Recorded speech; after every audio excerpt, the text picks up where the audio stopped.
Hello and welcome to 3.0 TV. मैं संदीप कसालकर। दोस्तों, आए दिन वेब 3 की दुनिया में साइबर क्राइम्स की घटनाएं भी तेजी से बढ़ रही है। इसलिए अब बड़े बड़े क्रिप्टो एक्सचेंजेस ने साइबर क्राइम्स की घटनाओं पर किस तरह प्रतिबंध लगाए जाए, इस बारे में अपने कदम आगे बढ़ाने शुरू कर दिए हैं। क्रिप्टो एक्सचेंजेस के इन्हीं दिग्गजों में से एक बाइनांस ने भी अब लॉ इन्फोर्समेंट की साइबर अपराध के लड़ने में मदद करने के लिए एक नया प्रोग्राम शुरू किया है। वैश्विक कानून प्रवर्तन प्रशिक्षण कार्यक्रम यानी global law enforcement training programme अब अधिकारियों को साइबर अपराधियों का पता लगाने और उन पर मुकदमा चलाने में मदद करेगा। 27 सितंबर को बाइनांस ने अपने नए global law enforcement training programme यानी वैश्विक कानून प्रवर्तन प्रशिक्षण कार्यक्रम का अनावरण किया है, जो लॉ इन्फोर्समेंट को साइबर फाइनेंशियल क्राइम का पता लगाने और मैलिशियस एक्टर्स पर मुकदमा चलाने में सहायता करेगा। यह प्रोग्राम इंडस्ट्री का पहला ग्लोबल कोऑर्डिनेटेड एफर्ट मतलब वैश्विक समन्वित प्रयास है। घोषणा के अनुसार बाइनांस की इन्वेस्टिगेशन टीम साल दर साल तेजी से बढ़ी है और अपनी एक्सपर्टाइज शेयर करने के लिए अब तैयार है। इस विषय में global hands on practice Binance investigation team के इंडिविजुअल्स इस प्रोग्राम का लीड करेंगे।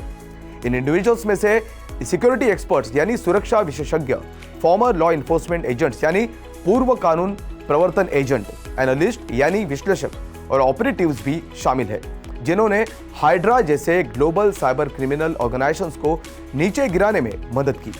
आपको बता दें कि हाइड्रा मार्केट यानी हाइड्रा ये रशिया बेस्ड साइट के माध्यम से malicious cyber crime services, dangerous drugs और अदर इलीगल ऑफरिंग्स चलाता था, जिसे US department of the treasury office of foreign asset control यानी OFAC ने 5 अप्रैल 2022 को बैन कर दिया है।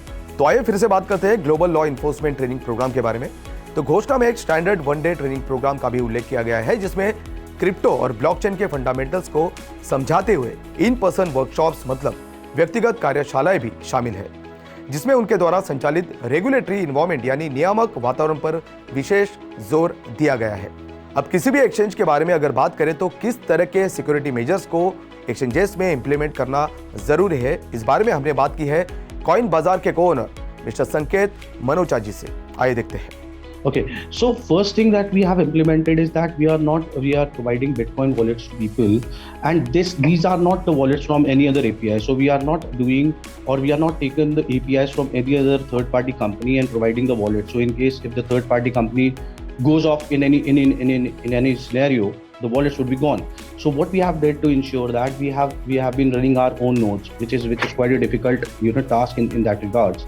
So the first thing is it is our proprietary, if we can say in little means, that yes, we are the custodians of the wallets only. So there is no third party involved. Second thing, for the user side, yes, we have given two-factor authentication, mobile OTP, Google authentication, email verification. All these are there from the user side, and from our as a company side, yes, we maintain both hot and cold wallets. And since the development team is our indigenous, and we have not outsourced our platform to any third party provider for making advancements, so everything is possibly is in our hands only. अब देखते हैं किस तरह से Binance investigations का विस्तार हुआ है। तो घोषणा में कहा गया है कि बाइनांस की इन्वेस्टिगेशंस टीम ने पिछले 1 साल में साइबर और फाइनेंशियल क्राइम से लड़ने पर 30 से अधिक वर्कशॉप्स की मेजबानी की है और उनमें भाग भी लिया है। टीम ने यूके, फ्रांस, जर्मनी, कनाडा, दक्षिण कोरिया और फिलीपींस सहित कई देशों के लॉ इन्फोर्समेंट ऑफिशियल से भी संपर्क किया। बाइनांस के ग्लोबल इंटेलिजेंस एंड इन्वेस्टिगेशन यानी वैश्विक खुफिया और जांच प्रमुख तिगरन कंबेरियन ने कहा कि जैसा कि अधिक नियामक, पब्लिक लॉ इन्फोर्समेंट एजेंसीज और private sector stakeholders crypto को करीब से देखते हैं, हम क्रिप्टो अपराधों पर ट्रेनिंग करने और मुकाबला करने में मदद करने के लिए प्रशिक्षण की बढ़ती मांग देख रहे हैं। उस मांग को पूरा करने के लिए हमने दुनिया भर के रेगुलेटर्स के साथ अधिक प्रशिक्षण और काम करने के लिए अपनी टीम को मजबूत किया है। टीम ने पहले यूनिस्वैप और कर्व DNS की सहायता की थी, जब साइबर क्रिमिनल्स द्वारा जुलाई और अगस्त में उनका एक्सप्लॉइट किया गया था। अब डालते हैं बाइनांस के हालिया प्रयासों पर एक नजर। एक्सचेंज की दिग्गज कंपनी क्रिप्टो क्षेत्र के रेगुलेटरी साइड में गहराई से गोता लगाने के लिए कदम उठा रही है। क्रिप्टो इंडस्ट्री के रिस्पॉन्सिबल रेगुलेशन को बढ़ावा देने के लिए बाइनांस ने 22 सितंबर को एक ग्लोबल एडवाइजरी बोर्ड यानी वैश्विक सलाहकार बोर्ड यानी GAB को लॉन्च किया। GAB में क्षेत्र के विभिन्न विशेषज्ञ शामिल थे, जिनमें एक पूर्व अमेरिकी सीनेटर और ग्लोबल बिजनेस लीडर्स भी शामिल थे।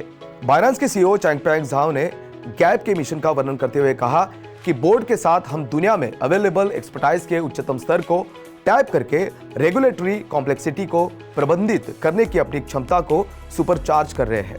एक दिन बाद एक्सचेंज ने घोषणा की कि उसने अपने राइवल एक्सचेंज क्रैकन के कॉम्प्लायंस चीफ को हायर किया है। स्टीवन क्रिस्टी ने क्रैकन में अपना पद छोड़ दिया और कॉम्प्लायंस के सीनियर वाइस प्रेसिडेंट के रूप में बाइनेंस की सेवा की। न्यूज शेयर करने के अलावा झाओ ने कहा कि एक्सचेंज अपनी कॉम्प्लायंस टीम पर काम करने के लिए और अधिक लोगों को नियुक्त करना चाहते हैं। तो दोस्तों, आज के इस एपिसोड में फिलहाल इतना ही। ऐसे ही वेब3 वर्ल्ड से जुड़ी सभी अपडेट्स को लेकर मैं संदीप कसालकर फिर आपसे मिलूंगा। तब तक के लिए देखते रहिए 3.0 टीवी।